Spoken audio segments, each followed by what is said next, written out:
प्रजापिता ब्रह्मकुमारी ईश्वरी विश्वविद्यालय लोहारा येथे आज गेले असता ब्रह्मकुमारी शिवप्रसाद भवन येथे भेट घेतली. त्या ठिकाणी ब्रह्मकुमारी सरिता बहिंजी यांनी पूर्ण माहिती यावेळी दिली. आहे यदा यदा हि धर्मस्य ग्लानिर्भवति भारत अव्यक्तानव धर्मस्य तदात्मानव सुजाम्यहम् परित्रायणाय साधूना विनाशाच्या दुष्कृता धर्मसंस्थापनार्थाय संभवामी युगे युगे. जेव्हा अत्याचार भ्रष्टाचार वाढतं, मनुष्य धर्म सोडून अधर्माच्या मार्गावर चालायला चालू करतात, मनुष्य कर्मभ्रष्ट धर्मभ्रष्ट होतो, तेव्हा मी धर्तीवर अवतरित होतो असं भगवंतांनी आपलं वचन दिलेले आहे. ते वचन अनुसार आज महाशिवरात्री म्हणजे शिव अवतरण दिवस आपण साजरा करतो. तर परमात्मा शिव आता धर्तीवर येऊन आपल्याला मानवापासून देव मानव कसं बनायचं आणि आपल्यामध्ये ते नैतिक मूल्य ते धारणा आपण कसं करून घ्यायचं ते आपल्याला शिकवतं. जसं की आज शिवरात्री आपण साजरा करतो. शिव कोण आहे, शंकर कोण आहे आपल्याला माहिती नाही. आपण शिव आणि शंकर एकच म्हणतो आणि आठवण करत असतो. पण प्रॅक्टिकल स्वरूपामध्ये बघूया तर परमात्मा कोण आहे. अनेक धर्मामध्ये ईश्वराबद्दल अनेक अशा गोष्टी सांगितलेल्या आहेत. तर ही अनेक सगळ्या गोष्टी आपण ऐकत असता, कोण कुठं आपण जातोय. पण परमात्मा काय सांगतात बघा. आज आपण भले शाळेत वगैरे शिकवतो हिंदू मुस्लिम सिख ईसाई आपस में हे भाई भाई, पण कसं भाई भाई हे माहीत नाही आहे म्हणून आपण आपसामध्ये भांडणं करत राहतो. तर आपण थोडं इकडं लक्ष घालूया. मग तर संन्यास धर्म जे स्थापन केले शंकराचार्यांनी, त्यांनी सुद्धा म्हणलेलं आहे की ईश्वर एक आहे.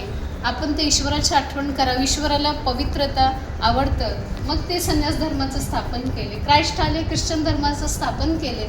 त्यांनी म्हणले नाही मी ईश्वर आहे म्हणून. क्राइस्टने सुद्धा सांगितलेलं आहे God is light and sun of God, म्हणजे ईश्वर प्रकाश स्वरूप आहे.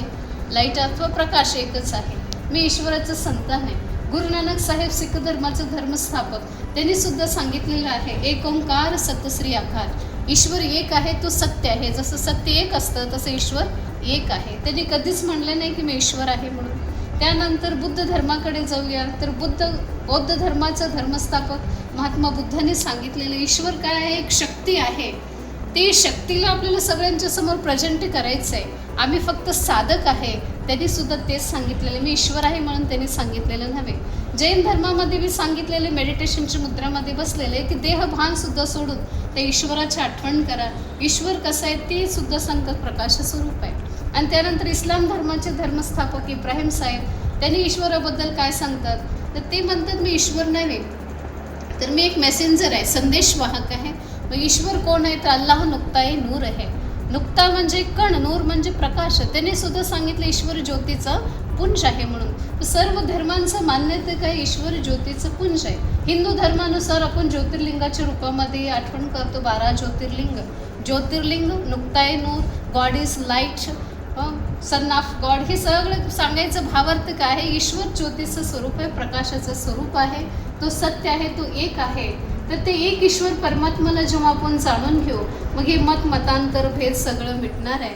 तर ज्योती स्वरूप परमात्मा हा धर्तीवर अवतरित होत आपण सर्वांना परत माणसापासून देव माणूस बनवण्यासाठी आलेले आहेत. आता जसं कर्म केलं आपण तसं बनतो. ही आहे देवात्मा, ही आहेत महात्मा, ही आहेत संतात्मा, ही दानधर्म करणारे धर्मात्मा, तो पाप कर्म करणारे पापात्मा. असं आत्म्यामध्ये अनेक प्रकारची व्हेरायटी आहे, पण परमात्मा पिता एकच आहे. तर रथ चालवलं म्हणून, पण आपण ते घोडेगाडीचं रथ दाखवलं, पण खऱ्या अर्थाने आपलं शरीर एक रथ आहे. हे कर्मेंद्रिय आपले घोडे आहेत. आज आपले कर्मेंद्रिय एकीकडे पळतात, मन एकीकडे पळाले. तर मनावरचं जे कंट्रोल आहे आपण गमावलेलं आहे. म्हणून आज संसारामध्ये जे आहे मन एकीकडे पळते तर बाकीचे कर्मेंद्रिय एकीकडे पळतात, म्हणून संतुलन बिघडत चाललेलं आहे. आता मनाला कसं आपण कंट्रोलमध्ये करू, मनाला कसं सुमन बनवू, मनाला कसं चांगलं दिशा दाखवू, ते मेडिटेशन राजयोगाद्वारा परमात्मा आपल्याला शिकवतात. तर परमात्मा कसा आहे तर ज्योतिष स्वरूप आहे, तर आत्मासुद्धा ज्योतिष स्वरूप आहे. जसं हे शरीर पंचतत्वाचं बनलेलं आहे, तर हे शरीराला शरीरधारी वडील, घर, आपलं परिवार असतं. तसं हे शरीराला चालवणारी जी चेतन सत्ता शक्ती आहे, ज्याला अध्यात्म भाषामध्ये आत्मा असं म्हणतात, ते आत्मा कशानं बनलेलं आहे आपण कधीच विचार केलेला नाही आहे. जसं श्रीमद भगवद्गीतामध्ये सांगितलेलं आहे वासाची जीर्णानी यथा विहाय नवानी गृह्णाती नरोपराणी तथा शरीराने विहाय जीर्ण नय्यानी संयाती नवानी देही. शरीर एक वस्त्र समान आहे, तर हे शरीररूपी वस्त्र जेव्हा जीर्ण अवस्थेला प्राप्त होतो त्याला त्याग देतं, नवीन शरीररूपी वस्त्र धारण करतो, तर ते कोण आहे तर ते आत्मा आहे. तर मी आत्मा कशानं बनलेला आहे? जसं हे शरीर पंचतत्वाचं बनलेलं आहे, तर आत्मा सत्वगुणाने बनलेला आहे. ते सत्वगुण म्हणजे कोणते? प्रेम आहे, पवित्रता आहे, सुख आहे, शांती आहे, ज्ञान आहे, सत्यता आहे. म्हणून हे साती गोष्टी आपल्याला हवं आहे. शांती आपल्याला हवं, सुख हवं, समोरच्याने सत्य आपल्याला बोलावं आपल्याला वाटतं. जणू काही थोडक्यात आपण विचार करूया तर चोरी डकेती करणारे लोक, कर्म तरी चुकीचं आहे चोरी डकेती करणारे.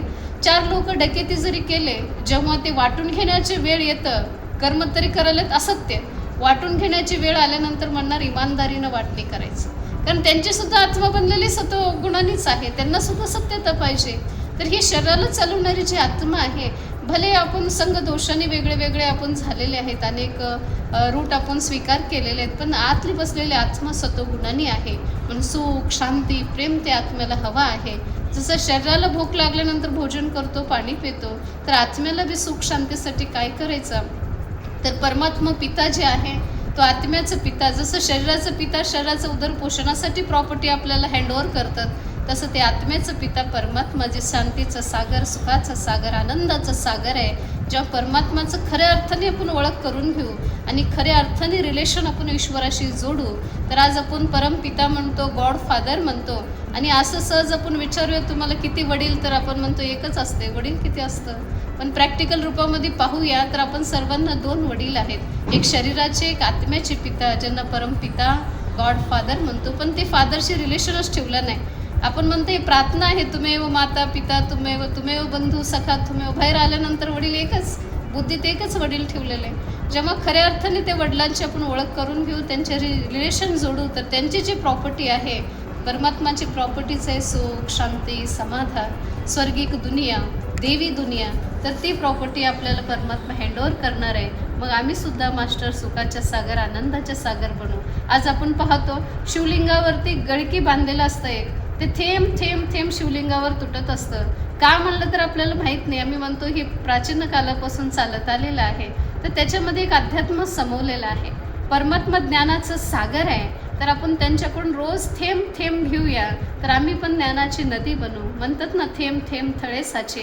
तर तसं रेग्युलर आपल्याला थेंब थेंब ज्ञान ईश्वराकडून घेऊ, तर आपण सुखी, समाधान खऱ्या अर्थाने बनूया. भौतिक साधन वस्तूनच खरं सुख आपल्याला मिळत नाही. जेव्हा आंतरिक ज्ञान आपल्याला झालं, स्वतःला ओळखलं, ईश्वराला ओळखलं, तर खऱ्या अर्थाने सुख, शांती, समाधान आपल्या जीवनामध्ये धारण होणार आहे. ते प्रजापिता ब्रह्माकुमारी ईश्वरीय विश्वविद्यालय 140 देशामध्ये आपलं कार्य करते. एकमेव हे विद्यालय आहे विश्वभरामध्ये की ह्याचं संचालन खाली महिला बहिणीच करतात. तर हा विद्यालयाचं लक्षच आहे, नर ऐशी करणी करे जो श्री नारायण बने, नारी ऐशी करणी करे जो श्री लक्ष्मी बने. मनुष्यापासून देव मानव बनण्याचा हा वाटचाल परमात्माने चालू केलेला आहे. तर ह्याच्यावर चलून आपण सुद्धा मनुष्यापासून देव समान बनूया आणि दुसऱ्यांना बी बनवूया. आपला भारत व्यसनमुक्त भारत, तणावमुक्त भारत आपण बनवू. आपल्या गावाला गोकुळ गाव आपण बनवू, आपल्या घराला मंदिर आपण बनवूया. माझे सगळे माता भाई बहिणींना हेच विनंती आहे की वेळ कमी आहे, म्हणून आपले अमूल्य जीवनामधलं थोडं वेळ काढून प्रजापिता ब्रह्माकुमारी ईश्वरीय विश्वविद्यालयाची भेट द्या. इथं 7 डेचं कोर्स केलं जातं, ते फ्री आहे. तर तुम्ही रोज 1 तासाचा भेट देऊन 7 दिवसाचा कोर्स करून आपलं जीवन तणावमुक्त जीवन, व्यसनमुक्त जीवन, आपल्या जीवनाला सुखमय जीवन एवं दैवीतुल्य जीवन बनवून घेण्यासाठी, हिरेतुल्य जीवन बनवून घेण्यासाठी फ्रीमध्ये तुम्हाला इथं संदेश दिलं जातं. मेडिटेशन शिकवलं जातं, ज्या मेडिटेशननं आपण तणावमुक्त बनवू, आपल्या घराचं व्हायब्रेशन आपण शुद्ध बनवू. तर 7 दिवसामध्ये तुम्हाला फ्रीमध्ये इथं शिकवलं जाते. सगळ्यांना नम्र विनंती आहे, आपल्या लोहारामध्ये तहसीलच्या पाठीमागे शिवप्रसाद भवन हा आपल्यासाठीच निर्माण केलेला आहे. सगळ्यांनी भेट देऊन हा सुवर्ण संधीचा लाभ घ्यावं असं विनंती.